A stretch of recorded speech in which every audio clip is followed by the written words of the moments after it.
Hey everyone, welcome back. I hope you're doing okay today. Whether you're listening while you're driving somewhere, cleaning your room, taking a walk, or maybe just lying in bed and trying not to think too much before sleep, we're really happy you're here. I'm Rose, And I'm Noah. and as always, thank you for spending some time with us. You know, before we started recording today, I was sitting in a cafe near my apartment. It had been raining all afternoon. Not heavy rain, just that slow, quiet kind of rain that makes everything feel a little softer. And I noticed something funny. Everybody looked completely normal. People were drinking coffee, typing on laptops, talking to friends. But I kept thinking, I wonder what everyone is carrying inside. That's such a Rose observation. I know. You look at a room full of people and immediately start imagining everyone's emotional history. I can't help it, Meanwhile, I'm usually wondering if the croissant is worth the price. which is honestly a very important question. Exactly. We all have our priorities. But seriously, I was watching people and thinking about how strange life is. Because sometimes the people who look the strongest are carrying the heaviest things. And sometimes the people who are smiling the most are trying the hardest not to fall apart. That's true. I think most of us have gone through periods where we looked completely fine on the outside, and inside, not so much. Yeah, and somehow that led us to today's topic, pain. Not exactly the happiest topic. No, but probably one of the most universal ones. Definitely, because every person listening right now has experienced some kind of pain. Different stories, different situations, but nobody gets through life without it. And maybe the interesting thing isn't pain itself. Maybe it's what happens afterward. Exactly. How some painful experiences end up changing who we become, sometimes in ways we never expected. And sometimes in ways we don't even notice until years later. That's true. You know what? When I was younger, I used to think painful experiences were interruptions. Like life was supposed to go smoothly, and then pain would show up and ruin the plan. I think a lot of people feel that way. Yeah, like once this problem is over, then my real life can begin. I remember thinking that. But now I look back and realize many of the things that shaped me the most were the things I never wanted to happen. Same. Actually, some of my biggest lessons came from situations I spent years wishing had never happened. That's such a weird realization. It really is, because nobody volunteers for heartbreak. Nobody asks for disappointment. Nobody wakes up and says, you know what would be great today? Emotional suffering. That would be a very strange person. Extremely strange. But somehow those experiences leave marks, and sometimes those marks become part of our strength. You know, disappointment in ourselves is something I think about a lot. Not disappointment from other people, disappointment in ourselves. That's a painful one. Honestly, sometimes it's worse because you can't escape yourself. Exactly. You can leave a bad job. You can leave a relationship. You can move to another city. But when you're disappointed in yourself, you bring yourself everywhere. I remember a period in my life when I kept making the same mistake over and over. And every time I promised myself I wouldn't do it again. And every time I did. That's frustrating. It was. And eventually I wasn't even angry anymore. I was just disappointed. Like, Rose, why are you still doing this? I think that's one of the hardest feelings, when you become the person letting yourself down. Yeah. And the strange thing is, nobody else was criticizing me as much as I was criticizing myself. We're often our own harshest critics. Definitely. Sometimes unbelievably harsh. I've had moments like that too. Moments where I looked at my life and thought, I should be doing better. Not because anyone else said it, because I said it. That's such a lonely feeling. It is. And sometimes we don't even tell people. We just carry it quietly. Which reminds me of something else. Pretending to be fine. The classic human experience. The smile. The I'm okay. The everything's good. When everything is definitely not good. Exactly. I used to be really good at that. Used to? Okay, maybe still am. I was about to say, I've known you for years. You're an expert, Thank you, I think. not a compliment. Fair enough. But seriously, there were times when I could walk into a room smiling and laughing and having conversations, and nobody had any idea how exhausted I felt. I think many people listening can relate to that, Because sometimes hiding pain feels easier. at least in the short term. Yeah, you don't have to explain, you don't have to answer questions, you don't have to be vulnerable. But eventually, it gets heavy. Very heavy. It's like carrying a backpack full of rocks. At first, you think you can manage it. Then one day, you're wondering why you're so tired. That's a good way to describe it. And sometimes, we don't even realize we're carrying it. Exactly. It becomes normal. You know what's interesting? I used to think avoiding pain would make it disappear. Oh, same. If something hurt, I'd distract myself. Stay busy. Watch videos. Work more. Think about anything else. Anything except the actual problem. Exactly. And for a little while, it worked. Or at least, I thought it worked. Temporary relief. Yeah. But eventually, the feelings would come back. Usually at inconvenient times. Always. Like right before bed. Why is it always bedtime? I don't know. It's like emotions wait until we're trying to sleep. They're very inconsiderate. Very rude. But honestly, I think I eventually learned that ignored pain doesn't disappear. It just waits. That's such a simple sentence, but it's true. Ignored pain waits. And sometimes it waits for years. I think that's why acceptance is so difficult, because acceptance doesn't feel dramatic. No, it's actually kind of quiet. Very quiet. It's just sitting with something and admitting, yeah, this happened. Without pretending it didn't hurt. Exactly, without pretending you're completely over it. That's something I struggled with for a long time. Thinking healing meant never feeling sad about something again. Oh, I used to think that too. But now I don't think that's true. Me neither. Sometimes healing just means the pain no longer controls your whole life. That's a good way to put it. You can remember it without drowning in it. Exactly. You know, I had a conversation with someone recently, and they told me they felt embarrassed for still being affected by something that happened years ago. That's common. And I remember thinking, why are we so impatient with our own hearts? That's interesting. If a friend was hurting, we'd probably be kind. We'd probably say, take your time. But when it's us, we're like, you should be over this already. That's true. We give other people grace, and sometimes forget to give it to ourselves. Exactly. You know, one thing pain changed for me was my priorities. In what way? I used to care a lot about things that don't seem very important now. Like what? Being impressive, looking successful, trying to meet everyone's expectations. Oh, that's relatable.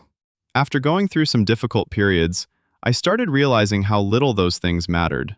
It's amazing how quickly pain can simplify life. Exactly.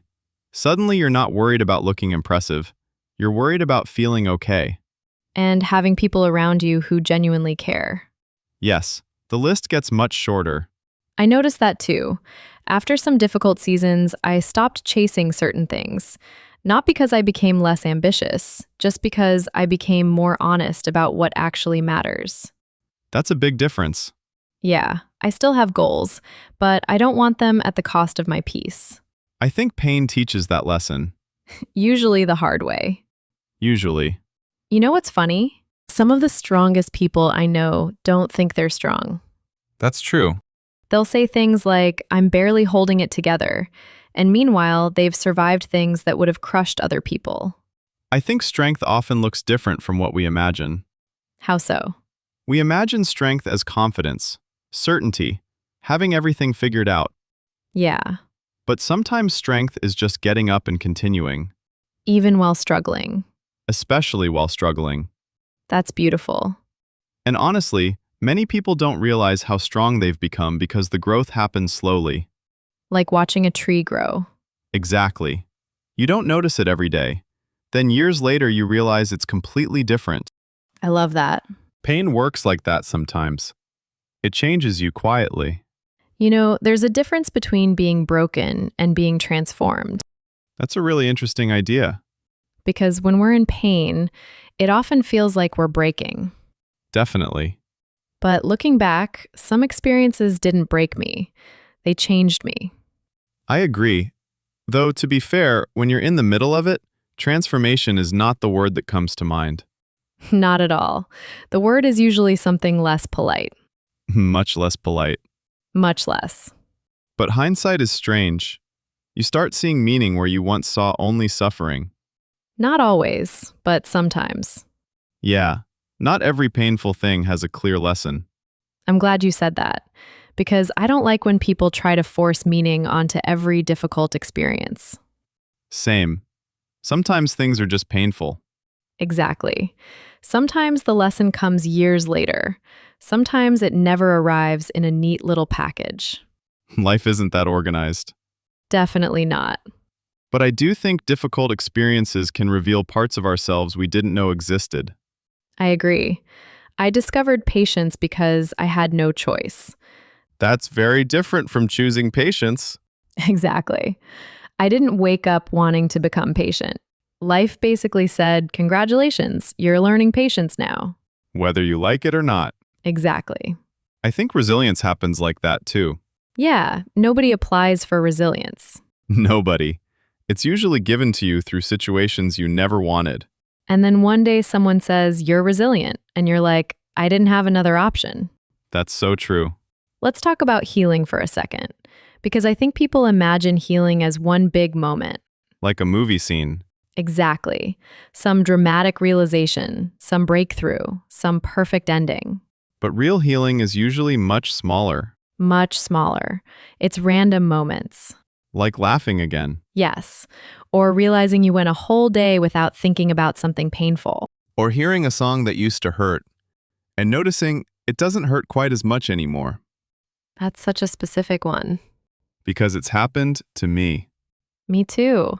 Those tiny moments matter, They're easy to overlook. but they're evidence that something is changing. Quietly. You know, one of my favorite things is when people rediscover parts of themselves after a difficult period. What do you mean? Like when someone starts enjoying music again, or reading again, or going for walks again. Little things. Things that make them feel like themselves. Exactly. It's like finding pieces of yourself that got lost. That's beautiful. I think healing is often less about becoming someone new and more about reconnecting with yourself. I like that. Not always, but often. You know, if I could talk to my younger self, I think I'd tell him that pain is not proof that life is over. That's a good one. Because there were moments when everything felt permanent. I remember those moments. The kind where you think you'll feel this way forever. And somehow you don't. Eventually, you don't. I think I'd tell my younger self something similar. I'd tell her that she doesn't need to have everything figured out right now. That's a message younger Rose desperately needed. Very desperately. I remember. Thank you. You used to overthink things for 6 business days.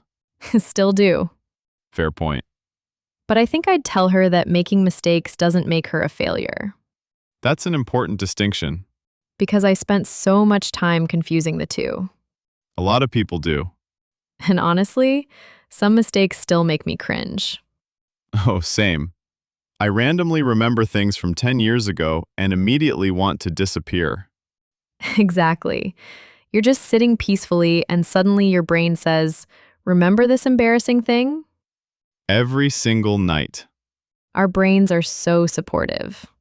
Very helpful. But even those mistakes became part of the story. Yeah, and somehow we survived them. Somehow. You know what surprises me? Gratitude. What about it? I never expected to feel grateful for certain experiences. The ones you hated? Exactly. The ones I begged life to remove. That's such a strange feeling. It is, because I still wouldn't choose them, Same. but I can appreciate what they taught me. That's an important difference. Very important. You don't have to love the pain to appreciate who you became. Exactly. I think some scars become strengths because they teach compassion. I agree. When you've struggled, it's easier to understand other people, You become softer, or at least less judgmental. definitely less judgmental, because life humbles you Repeatedly. repeatedly. And suddenly, you're more careful about assuming things.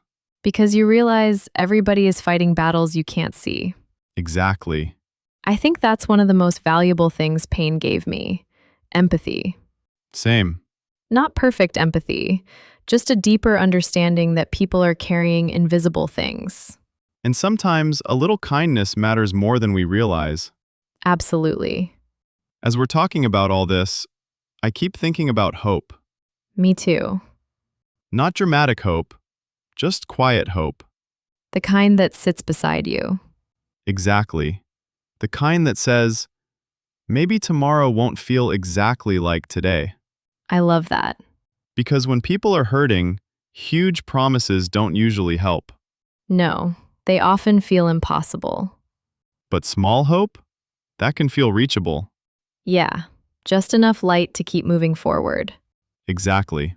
And moving forward doesn't mean forgetting. No, I don't think we're supposed to forget. Me neither. The past is still part of us. The goal isn't erasing it It's learning how to carry it. without letting it carry us. That's such a good way to put it. Thank you. I occasionally have useful thoughts. Occasionally. Wow. I had to. The opportunity was there. Fair enough. But seriously, I think many of us are still carrying things from years ago. Old disappointments, old mistakes, old heartbreaks, old versions of ourselves. And maybe that's okay. Yeah, maybe healing isn't becoming someone with no scars. Maybe it's becoming someone who isn't ashamed of them. I really like that. Me too. Well, I think we're slowly reaching that point in the conversation where the coffee is getting cold. And the cafe music is somehow getting sleepier. Exactly. These conversations always go by faster than I expect. They really do. But I'm glad we talked about this. Me too. Because pain is one of those things that can make people feel isolated. Like they're the only person struggling. When in reality, almost everyone has a story they're carrying. Some visible, some invisible. And if you're listening right now and you're going through a difficult season, we can't promise exactly how everything will turn out. But we do hope you're gentle with yourself. And we hope you remember that difficult chapters aren't the entire story. There are still pages left. That's beautiful. Thank you. You had 2 useful thoughts today, A personal record. honestly. Well, before we go, I just want to say thank you to everyone listening. Whether you're having a great week, a difficult week, or something in between, we're grateful you're here. Very grateful. These conversations mean a lot to us, and we hope they make you feel a little less alone. And maybe a little more understood. Exactly. Take care of yourselves. Enjoy the small moments when they appear. A good cup of coffee, a quiet walk, a conversation with someone you love, a peaceful evening. Those moments matter more than we think. They really do. Thank you for spending this time with us. We'll talk to you again soon. Bye. Bye.